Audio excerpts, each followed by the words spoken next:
exactly what we talked about after the second. I really liked our game. Even the second period was probably our best second period of the season, and you know, we just had that little lapse again that allowed them to score a couple of goals. But you know, coming out for the third, I thought we were playing well enough that we could give ourselves a chance if we just stayed with it, and our guys did exactly that. We found a way to get some goals, and same old, you know, getting your nose dirty around the net, jumping on those loose pucks, and made a big difference. With Seth playing on David's line, you haven't been afraid to go to Gagne late in the game there. What did you see from him that made you want to stick with him in the third?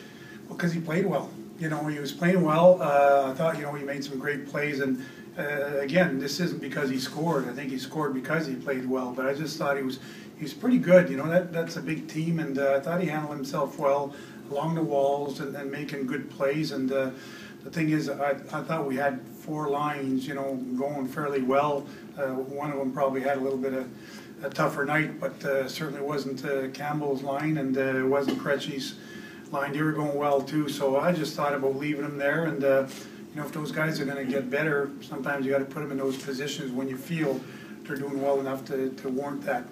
Speaking of the Campbell line, is this about as good as that line's looked this year?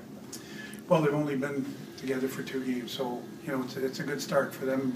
You know, it's just, I just thought that line played with a lot of structure. Coach, what does it say with, you know, Bergie in the box for 4 minutes, and you guys were able to kill that in the way Tuukka came out to a big save there too? Yeah, I think it's pretty huge from our group, especially when one of your best penalty killers in the box for the last 4 minutes. I think with 4:09 left, our guys did a great job. There was a lot of good stuff from everybody. You know, Pisey blocked some shots. You know, David won some big draws for us. You know, Tuukka made some saves, and you know, the D's did a great job of battling along the walls and not giving them too much rooms to get set up. So I thought our guys for the last 4 minutes did an unbelievable job of battling through. So our special teams tonight that were really good for us, and we needed that against that team. That second San Jose goal that tied it, where Krug and Seidenberg kind of got a little lost there, do you just kind of chalk that up to 2 guys who haven't played together, a little miscommunication?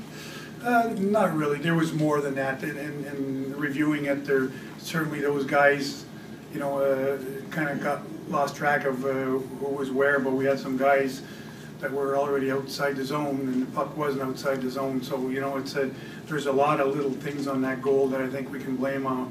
You know, the puck doesn't get out when it should have gotten out, and we had some guys, you know, taken off and left our guys out by themselves. So there's a lot more than that. I think you could probably pinpoint 4 or 5 mistakes on that goal. Power play wise, just what did you like with the, you know, getting the pucks in that, seemed like a lot of traffic in front? Yeah, and that's just it. I think it was getting pucks to the traffic, and we weren't afraid to shoot when it was time to shoot. And you know, at first, the first power play we had, they really pressured us a lot early on, and I thought we did a great job of moving the puck around so that they would settle their box down. And once they did, we started you know, making some good plays and opening up some space there for some great shots. And I thought Marcia's goal was indicative of that. That first power play where Marchand scored, Zdeno, and he just had a shift. Is that why he had a long shift? Okay. He had a long shift, Matt, and you know, so those are options that we have. Luke can play the front of the net, and so that's the reason why he wasn't out there. I feel like you've kind of got that foothold that you wanted, you needed. Now that you're back to 500, sort of playing the way that you want to. Well, you're back to 500, meaning now we got to get going here. We got to get on the positive side of the standings here. So it's nice to see again. I'd say your last 3-4 games have been more of what our team is all about. So it's a matter of sticking with it and trying to get better in certain areas. And this was a tough team we played tonight, and we're going to have another tough game again Thursday against the Islanders. We'll take 2 more. Certain guys have all season have gone to the net, taken a beating to get to the net and try to get a goal. Seems like right now everybody's on board. It looks like no matter which line's out there, they're going to go. They're going to be in that spot. Well, I think they're seeing the results of the rewards here.